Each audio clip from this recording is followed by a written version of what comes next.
Hi there, it's so good that you've joined us for another viewing of Jamaica Magazine. I'm Adrian Atkinson.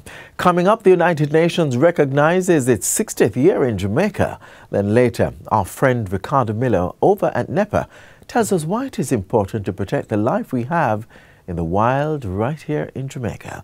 Please stay with us. We have more coming up after the news.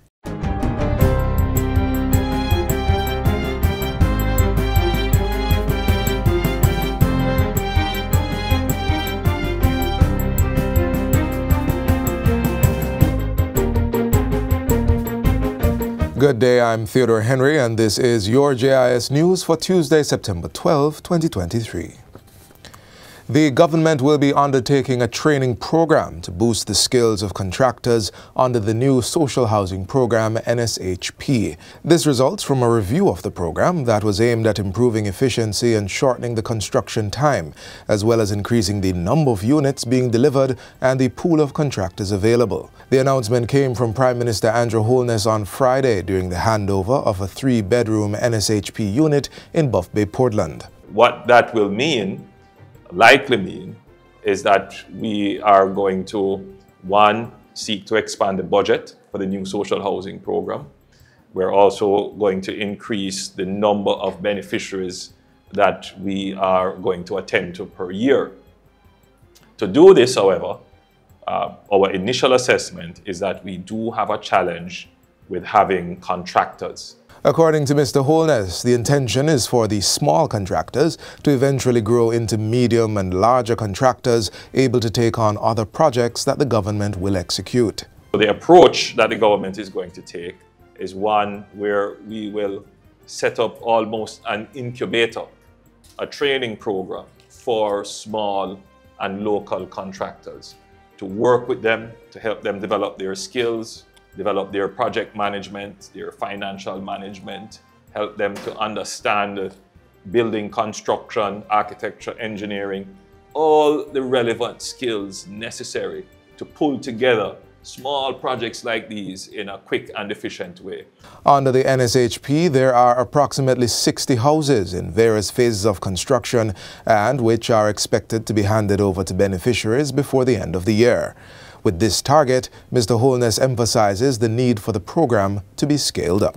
2 families in Western Portland whose lives were severely disrupted by fire are now proud homeowners thanks to government's new social housing program, NSHP. They are Leroy Grant of Francis Avenue in Buff Bay and Calbert Jones of Panton District in Mount Pleasant. The keys to 3-bedroom houses were presented by Prime Minister Andrew Holness. Mr. Grant, a mason and father of 6, lost his house and work tools in a blaze 4 years ago. For Mr. Jones, a farmer and father of 3, having secure shelter of his own comes 19 years after a fire destroyed his home and claimed the life of the mother of his children. As he presented the new units, Prime Minister Holness remarked that the NSHP continued to be a critical program that was benefiting vulnerable Jamaicans.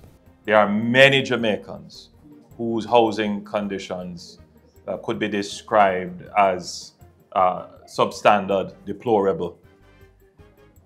However, there are those whose situation is such that they really have no house, no shelter. It is such that they have no means and no prospects of themselves acquiring a home. And not only do they not have shelter, but the current circumstances of their living is extremely uncomfortable and in some cases inhumane. And therefore the program tries to target those persons. The beneficiaries expressed gratitude for the support under the NSHP. Blessed all, and ask God to continue to bless us. That's more house can be distributed, that's each and every one of us can live. Because no man can live on the tree. As of September 8, a total of 157 housing units or 375 rooms have been completed under the program, benefiting over 589 individuals across 50 constituencies. $3.5 million has been pledged for the next 3 years to support the Golden Spring Health Center in St. Andrew. It's being done by the Watson Family Ralrosa Foundation under the Ministry of Health's Adopt a Clinic program. The donation and subsequent upgrades to the health center will benefit approximately 35,000 residents. The adoption is not just about the commitment to give cash or kind, as important as that is, and it is important. The intention is not to construct buildings with the proceeds from the adoption, but to address some of the small but important things that are necessary for the day-to-day functioning of a facility like this.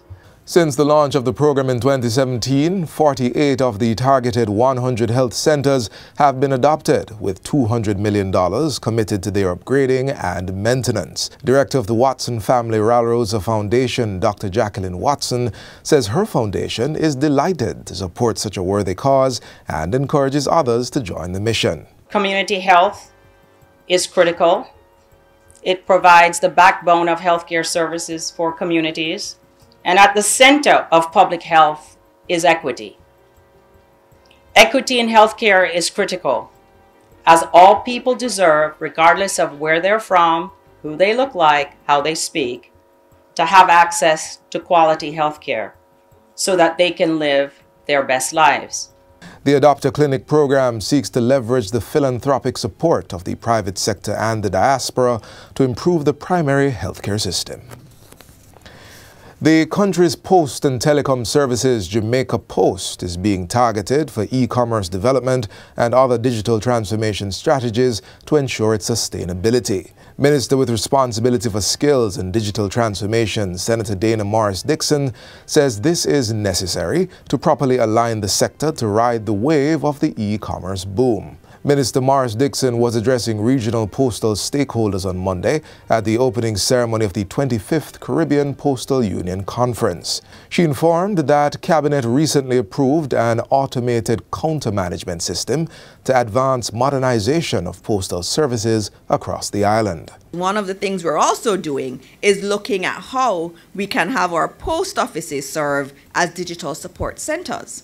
As more of our government services go online, there are many people, especially in rural areas, who do not have access to broadband or who are hesitant to use the technology. And so our vision is to use the post offices as centers where, an older person can go in and deal with whatever services you've now put online and have some support in order to do it. The regional conference, which ends on Friday, is being held to secure profitability and introduce more products and services. Postmaster General Lincoln Allen says the agency is looking forward to discussions with regional partners. So we look forward to the outcomes of these events, in particular, solutions to improve airlift capacity in several Caribbean countries, which will enable greater efficiency in the movement of mail throughout the region and increased global access. And finally, approximately 500 residents, including students from communities in West Central St. Andrew, benefited from free health services on the weekend.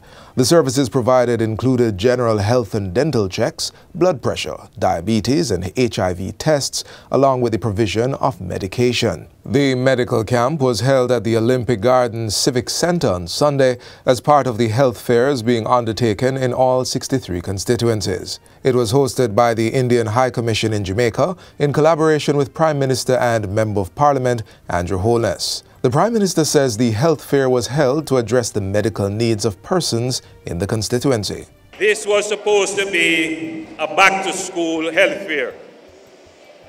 However, when we analyzed the situation, we realized that it was only the children that needed attention.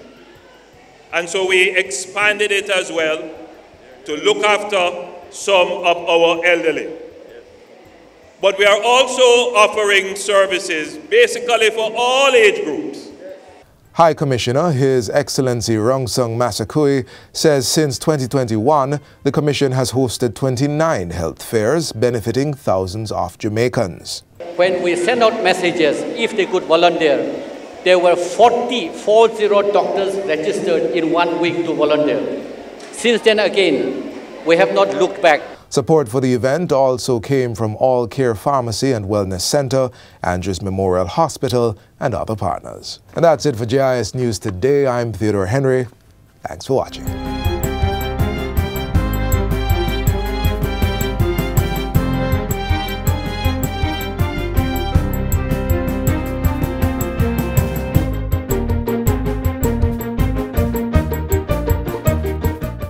Hi, I'm Paula Ann Porter-Jones. Some people know me as broadcaster, some people know me as writer. But right now, I want to talk to the writer then. Stop the foolishness. I mean, I get it. The speed, the hype, the excitement, the freedom. But at what cost? Is it really worth your life? Is it really worth the life of somebody else? Think about it and wear your helmet. With its main purpose being to maintain international peace and security, the United Nations proudly recognizes 60 years of partnership with Jamaica.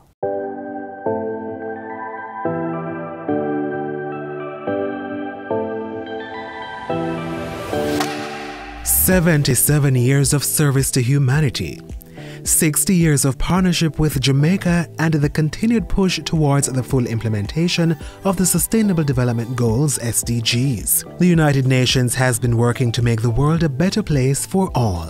Recently, Jamaica's United Nations country team, the government, as well as local and international development stakeholders convened in a milestone forum to strengthen and chart new partnership strategies as the island sprints towards effecting Vision 2030 and the SDGs. The government of Jamaica is pleased to join the international community in observing UN Day. And this morning's flag-raising ceremony is an emotional reminder of that occasion 60 years ago when our first Prime Minister, Sir Alexander Bustamante, witnessed the hoisting at the United Nations headquarters of the black, green and gold. That very act of raising our flag simultaneously elevated the hopes and aspirations of a small island country entering the global arena with outsized visions for its future.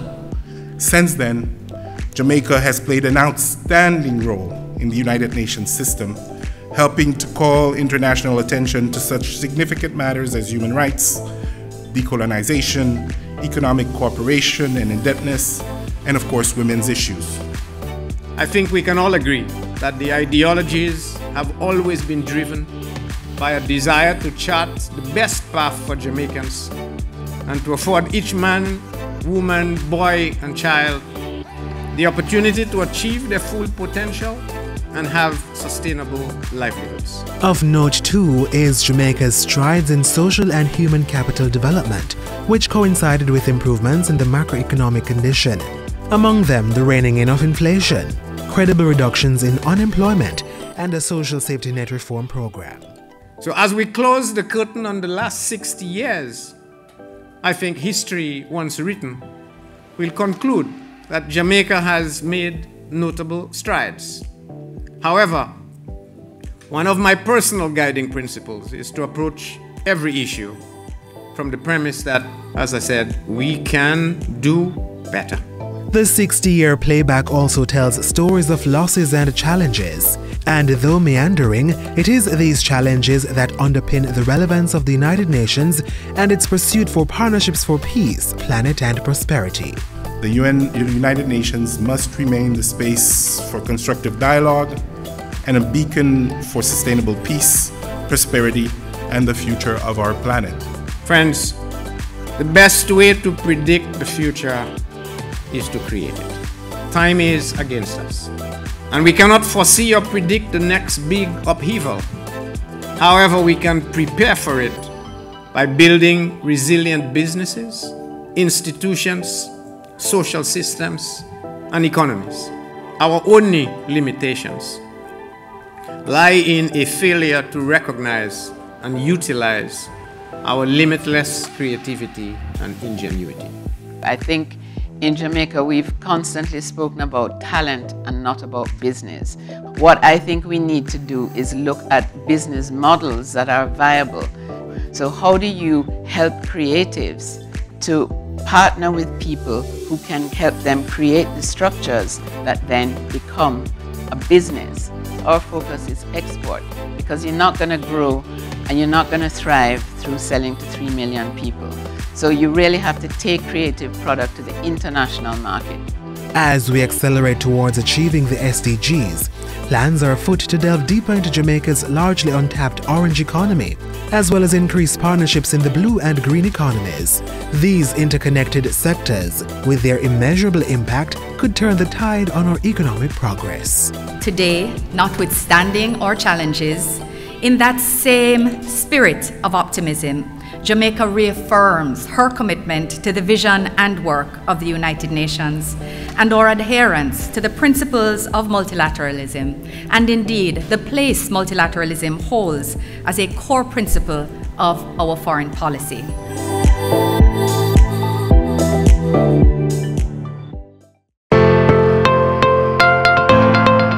We are in a race against time, to reverse the effects of climate change by one simple action which has positive and enduring effects. That's right, plant a tree, leave a lasting legacy. Join the My Tree Legacy promotion by planting a tree at your alma mater and share your work with us. Every tree counts. Plant a tree today and keep climate change away. A balanced ecosystem. This is critical in maintaining the day-to-day functioning of the systems in nature, from animals in their habitats to the foods they eat, plants, the air, sea, and everything in between. Watch now as we get a glimpse of why and what it is like to protect life in the wild. There are increasing threats to Jamaica's biological resources, like our plants or animals, due to events like habitat degradation or pollution. And globally, cycles like animal poaching to fuel a thriving fashion industry continues to hover over the idea of sustainable life in the wild. While Jamaica and the rest of the world's ecological challenges of today need innovative solutions, understanding our wildlife, what to protect, the need to protect it, and those mobilized to protect it is one of the biggest starts. The overall goal for wildlife conservation is really to try and preserve a particular species in its natural environment. So the species that are protected, how do we determine those? Well, Jamaica, again, as an island, has a lot of unique species. So that's one of the first things we look at. What are the things that are unique to Jamaica? What are the things that are endemic? So we're looking at endemic species, not just animals, but also plants. And we are trying to see how we can ensure that we don't lose those species. There are also species whose numbers are very small. They're not necessarily endemic. Some of them are more widespread, but their species in Jamaica are very small, and they may have a higher threat of exploitation. For example, persons are going to try and harvest them, and so we try to put some form of control onto the amount of harvest that is done. So in order to do that, we have to bring those species under the Wildlife Protection Act so we can better regulate these activities. So how do we necessarily choose which animals fall under the country's Wildlife Protection Act? Now, how do we choose these? Well, we look at what is native, what is endemic, and then we actually do surveys. We look at what the population numbers are like. We also signatory to several international treaties that actually tell us that certain species that we have on our island are actually endangered, critically endangered on a global scale. And so we have to play our part here in Jamaica to ensure that those species are not lost. And then there is the issue of domesticated animals, those that are dependent on humans, because over time they have become genetically adopted to live alongside us. But more and more persons are stepping into the wild for new breeds to domesticate. But disturbing that pattern can have implications. Domesticated animals are really animals that are very dependent on man and very used to habitualize to man. And so we talk about cats and dogs, some pigeons, for example, your rock pigeons, your everyday domestic pigeons. Those are domestic animals. Now, some of our wildlife persons would like to keep as pet. They are not domesticated animals, they are actually wild animals. Our parrots, for example, we have 2 endemic species of parrot, the yellow-billed parrot and the black-billed parrot, and persons would tend to want to keep those as pet. And they are actually protected because their population is low. First off, they're endemic, their population is very low, and their population is also declining. And so we're trying to protect those species. From around August to somewhere in September, our bird shooting season is a welcome activity. But even these licensed activities, the National Environment and Planning Agency NEPA is regulating how we protect our endemic species in the wild. We have hunting season, that is something that is actually regulated. NEPA also declares what are known as game reserves. And game reserves are areas where we do not want any hunting activity to occur. Because annually we have annual game bird hunting season, and so we have game reserves to protect populations, especially breeding populations of these birds, so that they are not overexploited. So game reserves are areas where no one is allowed to hunt, and we actually created a law in such a way that all forest reserves that are managed by Forestry Department are actually in effect game reserves as well. So in that sense, NEPA does have a role in forest reserves in ensuring that no hunting occurs within forest reserves. So, next time you roam our rugged landscape, or pass by the carpet of plants lining the roadways, the thick tangles of bushes, or observe the colony of birds or seemingly baleful mongoose, let's observe without disturbing those patterns of life.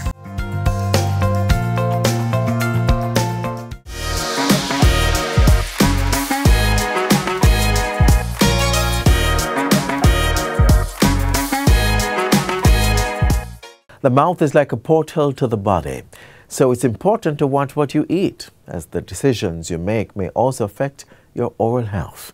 Our upcoming feature highlights more.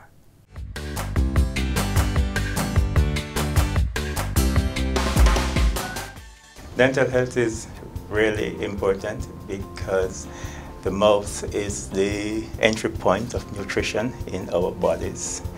And if it is not functioning properly, then we run the risk of not getting the correct nutrition. Actually, we refer more so to oral health these days than dental health. If we have bad teeth that impair our ability to chew properly, then we will tend to keep away from certain food groups that could be challenging to chew.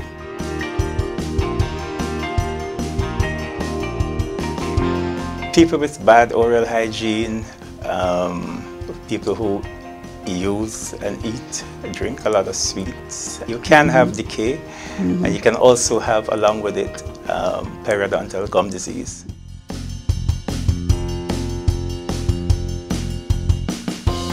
You know, the big one that jump out at me is periodontal disease, gum disease. That is when the gum begin to be bleedy, sore, puffy, and just generally uncomfortable.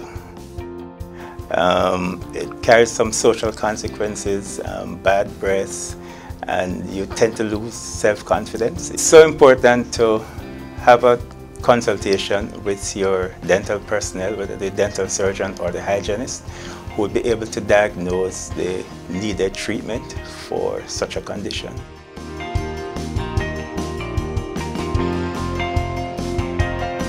All sugars are bad, but everything is in moderation. The Jamaica Dental Association endorsed the efforts of the government in reducing the levels of sugar in the bottled beverages. The aim is to get it to 2.5 milligrams in 100 mils by the year 2023. It would be roughly 2.5 teaspoonful. The current level that the government has aimed for, and it was introduced the end of January, is 5 milligrams per 100 mils. So that is coming from 6.5, so it's a gradual reduction. And the taste will be not so significantly different.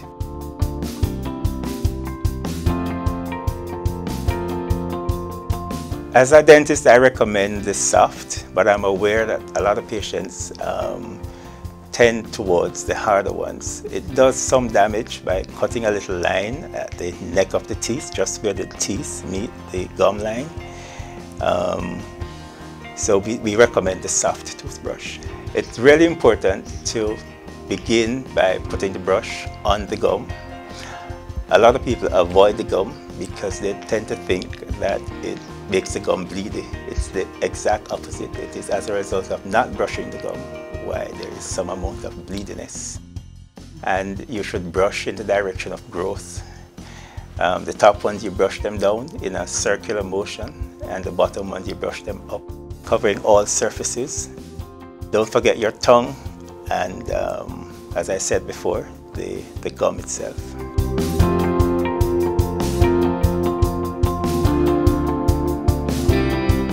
Flossing is very, very important. If you try to imagine that the toothbrush does not get between the teeth, the only thing that can remove the material that will accumulate between the teeth would be the dental floss. The technique is also important. Hold it short, get it past that little tight area, and gently bring it down into the gum, that little crevice of the gum, and remove it. Remove material that might have accumulated there.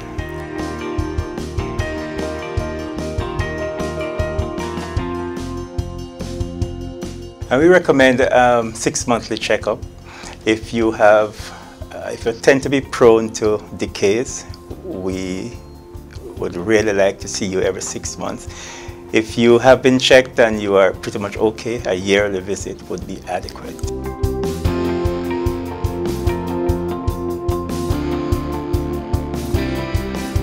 Extraction really is the last resort. With regular examination, we can pick up using x-rays and visual examination early decays, and these can be effectively dealt with by regular fillings. If it has gone too far and it is now in the nerve, there are other procedures called root canals that can be done, and sometimes we need to cover the entire tooth with a crown to bring it back to usefulness.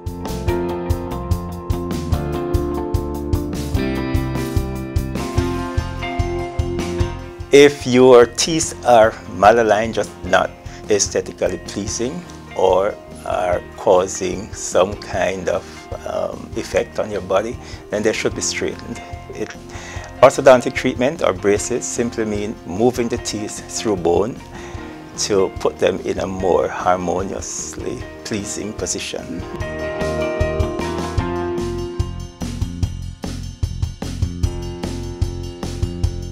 It's important because you are moving teeth through bone, and the harmony between the joint, the soft tissues and the teeth must be respected. Not respecting it can result in pain in the joint, headaches, and just a general sense of discomfort in your mouth. It's important to visit your dentist regularly and without fear, because with new technology, and we now have many new dentists in our system, where it's not difficult to get an appointment to see a dentist on a regular basis. There's always a needle, but outside of that, there's absolutely no pain.